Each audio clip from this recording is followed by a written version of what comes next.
नमस्कार बच्चों, मैं आपका हिंदी विषय अध्यापक अर्जुन तुनवाल आप सभी का हार्दिक स्वागत करता हूं, अभिनंदन करता हूं। आज हम बात करने वाले हैं शमशेर बहादुर सिंह की जो रचना है उषा, उसके बारे में। देखो, जो उषा हमारी जो रचना है शमशेर बहादुर सिंह की, कक्षा 12 की पुस्तक से ली गई है और कक्षा 12 की पुस्तक में उषा कविता का बहुत ही योगदान है। उषा कविता से प्रश्न निश्चित तौर पर बोर्ड परीक्षा में बनकर आता है। अधिकतर प्रश्न अगर बात करें उषा कविता से, तो उषा कविता का शिल्प सौंदर्य परीक्षाओं में पूछा जाता है और उषा कविता का शिल्प सौंदर्य पूछने के साथ साथ ही उषा के समय के जो दृश्य है उसका मनोहारी वर्णन पूछा जाता है। तो हम जो उषा कविता छोटी सी कविता है परंतु बहुत ही गहन अध्ययन है इसके अंदर। तो हम बात करेंगे उषा। सबसे पहले तो बात करते हैं उषा का मतलब क्या होता है। देखो, उषा का जो समय होता है वह होता है अंधकार में, जो रात्रि के बाद सूर्योदय होता है, तो सूर्योदय से पूर्व का जो समय होता है उसे बोलते हैं उषा की लालिमा। आपने अगर सूर्योदय से पूर्व का समय देखा हो और जहां से सूर्य निकलता है पूर्व दिशा से, जब वह नहीं निकलता है और निकलने ही वाला होता है, तो उस समय आपने देखा होगा कि आसमान में लालिमा छाई होती है, लाल लाल रंग दिखाई देता है। तो उस उषा के समय में जो लाल लाल रंग दिखाई देता है, वह जो रंग है वह रंग कैसा दिखाई देता है, उस रंग की बात करें या उषा के समय की बात करें, उस उषा के समय को घरेलू जो बिंब हैं उनके साथ कवि ने बताया है। कहने का मतलब उषा की लालिमा को घरेलू बिंबों के साथ कवि के द्वारा जोड़ा गया है। तो इस कविता का जो प्रसंग हो जाएगा वह क्या हो जाएगा कि प्रातःकालीन उषा की लालिमा को घरेलू बिंबों के साथ कवि के द्वारा प्रस्तुत किया गया है। और यहां पर 4 प्रकार से बताया गया है, 4 जो घरेलू बिंब हैं उनके माध्यम से बताया गया है कि इस भोर का समय कैसा होता है। तो हम बात करते हैं सबसे पहले शमशेर बहादुर सिंह की कविता के बारे में उषा। देखो, इसमें भोर के समय का शब्द चित्र वर्णन किया गया है। ध्यान दें कि भोर के समय का शब्द चित्र यहां प्रस्तुत किया गया है। तो सबसे पहले हम इस कविता को पढ़ लेते हैं। प्रातः नभता बहुत नीला शंख जैसे भोर का नभ, राख से लीपा हुआ चौका जो अभी गीला है, बहुत काली सिल जरा से लाल केसर से कि जैसे धुल गई हो, स्लेट पर या लाल खिड़िया चौक चाक मल दी हो किसी ने, नील जल में या किसी की गोर झिलमिल देह जैसे हिल रही है, और जादू टूटता है इस उषा का अब सूर्योदय हो रहा है। ये तो इसकी बात हुई।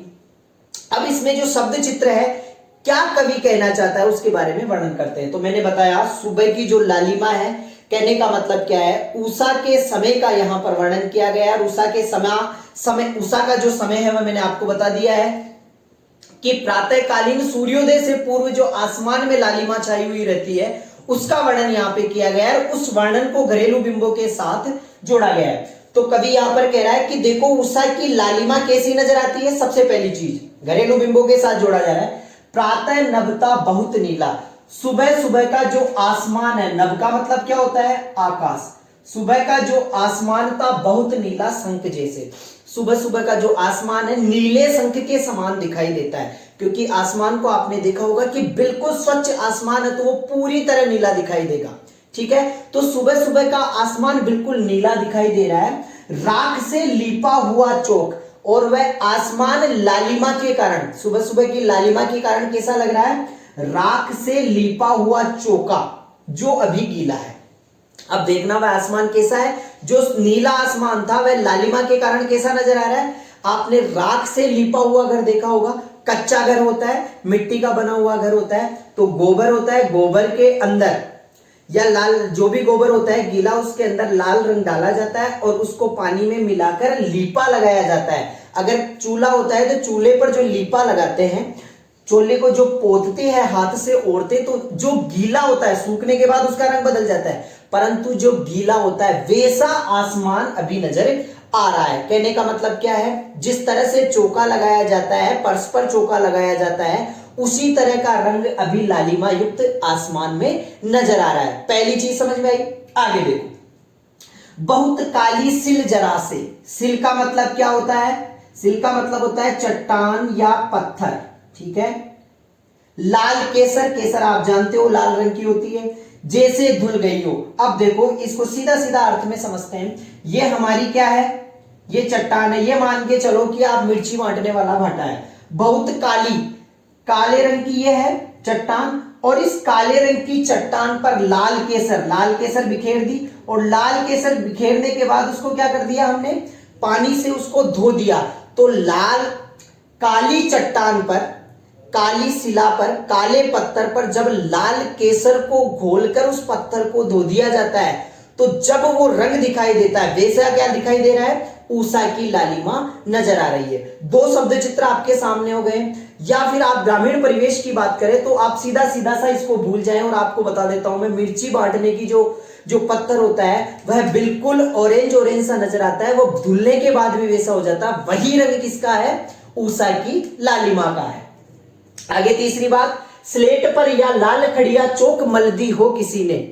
खड़िया जानते हो, खड़ू होती है, या आप मान लो कि अपने जो चौक होती है, बोर्ड पे लिखने की जो चौक होती है, उसको भी आप खड़िया चौक ले लो, परंतु वह सफेद नहीं, कैसी होनी चाहिए, लाल चौक होनी चाहिए। तो काली स्लेट पर, बच्चे काली स्लेट पर आपने देखा होगा कि ऐसे ऐसे करते रहते हैं, तो काली स्लेट पर अगर लाल चौक हम मल देंगे तो जो रंग वह दिखाई देगा वह कैसा है, ऊषा के लालिमा के समय जैसा। तो कहने का मतलब है काले रंग की स्लेट पर लाल चौक किसी ने मल दी, और जब वह स्लेट लाल चौक मलने के कारण जब वह जैसी दिखाई देती है, वैसा ही समय किसका है, भोर का समय है। तो तीन शब्द चित्र आपके सामने प्रस्तुत हो चुके हैं। अब आगे चलते हैं।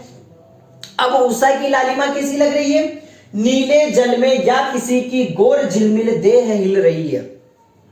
अगर आप समुद्र के किनारे जाते हो या स्विमिंग पूल में जाते हो, कहीं पर भी जाते हो, तो आपने देखा होगा कि पानी लहरें लेता रहता है।